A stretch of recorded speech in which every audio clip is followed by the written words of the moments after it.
Aslam followers, मैं हूं Oscar Chaudhary और आज 9 फरवरी है। वक्त हो रहा है रात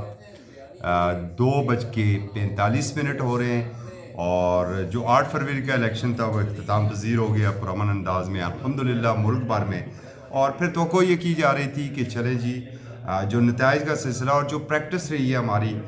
माजी की प्रैक्टिस रही है और कम अज़ कम 2002 से तो मैं ख़ुद इंतखाबात को कवर कर रहा हूँ, इलेक्शन कमीशन ऑफ पाकिस्तान को कवर कर रहा हूँ कि और फिर नताइज आते किस तरह थे, हम उन्हें मुरतब किस तरह करते थे। तकरीबन जो आज की सूरत हाल है कि रात की इस वक्त अभी जैसे मैंने पहले अर्ज़ कर चुका कि 2:45 बज चुके हैं और सिंगल रिज़ल्ट हमारे पास इलेक्शन कमीशन ऑफ पाकिस्तान की जानब से नहीं आया है।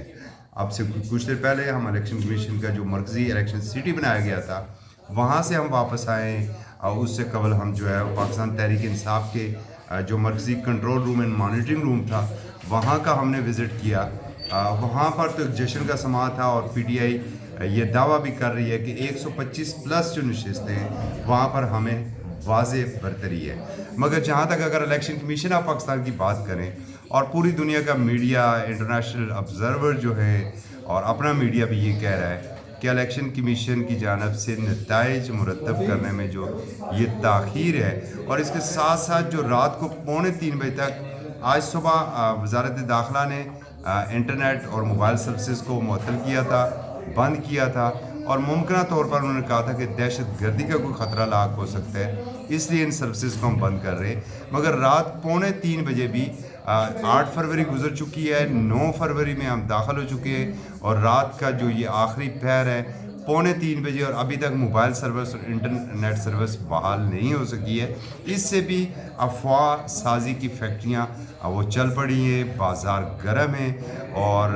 शकूक व शबात में भी इजाफा हो रहा है और इलेक्शन कमीशन की जो क्रेडिबिलिटी है उसके ऊपर भी उंगलियां उठ रही हैं। होना तो ये चाहिए था कि जो नताए मुरतब होते और चले रिमोट एरिया में, जहाँ के अगर हम बलूचिस्तान के बाज़ हल्कों की बात करें जो 2-2, 3-3 अजला के ऊपर मुश्तमिल हैं या खैबर पख्तूनख्वा के बाज़ मुश्किल हल्कों की हम बात करें तो चले उनके नताइज में 8 से 10 घंटे उनकी कंपाइलमेंट में लग सकते हैं। मगर जो सिटी एरिया, अगर हम इस्लामाबाद की बात करें, जो इस्लामाबाद टोटल है 27 किलोमीटर के ऊपर और इसके हल्कों की हम बात करें जो 4 से 5 या 7 किलोमीटर के ऊपर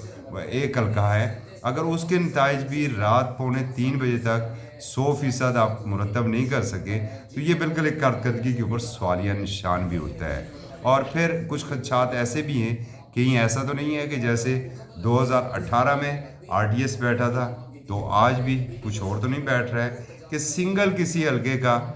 नतीजा भी अभी तक इलेक्शन कमीशन ऑफ पाकिस्तान से जारी नहीं हो सका है। दूसरी एक जानब अगर पाकिस्तान तहरीक इंसाफ 125 नशिस्तों पर दावा कर रही है कि हम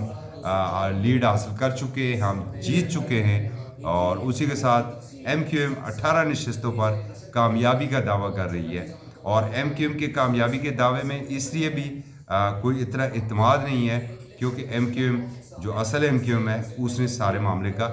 बाइकाट कर रखा है। तो अगर वो बाइकाट है तो फिर लाजमी नहीं है कि वो 18 नशिस्तें एमक्यूएम ले, क्योंकि वहाँ पर तो हिस्सा बकदर जुस्सा फिर दूसरी पार्टियों को भी मिलेगा। एनीहो, इलेक्शन पुरअमन अंदाज में इख्तिताम पजीर हुए मगर इंतखाबी नताइज में ताख़ीर ने उन पर सवालिया निशान उठा दिए। इजाज़त दीजिए, अल्लाह हाफ़िज़।